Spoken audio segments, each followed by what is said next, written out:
সবকিছু ঠিক না থাকলেও আপনি ঠিক থাকার চেষ্টা করছেন, এটাই শক্তি। জীবন কখনো বইয়ের পাতার মতো সাজানো থাকে না। এখানে একসাথে অনেক কিছু সামলাতে হয়, দায়িত্ব, প্রত্যাশা, চাপ আর নিজের না বলা কষ্টগুলো। এমন দিন আসে যখন সকালে ঘুম ভাঙতেই মনে হয় আর পারছি না, তবুও আপনি উঠে পড়েছেন, কাজ করেন, দায়িত্ব এড়িয়ে যান না। কাউকে বোঝান না আপনার ভেতরের ক্লান্তিটা কতটা গভীর। বাইরে থেকে হয়তো কেউই বুঝতে পারে না, কিন্তু আপনি জানেন সবকিছু ঠিক নেই, তবুও আপনি চেষ্টা করছেন ঠিক থাকার। এই চেষ্টাটাই আসল সাহস। অনেকেই ভাবে শক্ত হওয়া মানে কাদা বন্ধ করা, দুর্বলতা না দেখানো। কিন্তু সত্যটা হলো, শক্ত মানুষ তারাই যারা কাদার পরেও থেমে থাকে না, যারা ভেঙে পড়েও নিজের দায়িত্ব ছেড়ে দেয় না।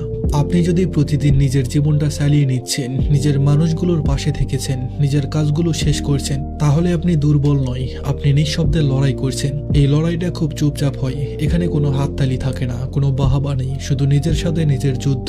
কেউ জানে না রাতে আপনার ঘুম আসে না, কেউ বোঝে না কত প্রশ্ন জমে আছে মনে, তবুও আপনি পরদিন আবার নিজেকে গুছিয়ে নেন, নিজের মতো করে দিনটা শুরু করেন।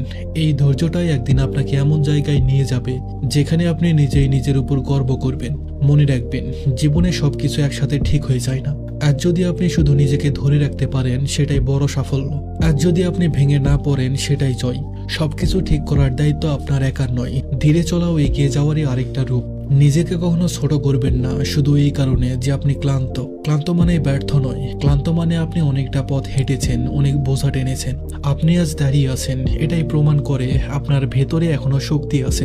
একদিন সময় বদলাবে, পরিস্থিতি বদলাবে, মানুষ বদলাবে, কিন্তু এই সময়টাই আপনি যেভাবে নিজেকে সামলে রেখেছেন, সেটাই আপনার চরিত্র গড়ে দিয়েছে।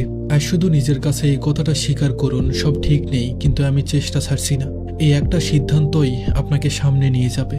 ধন্যবাদ সবাইকে।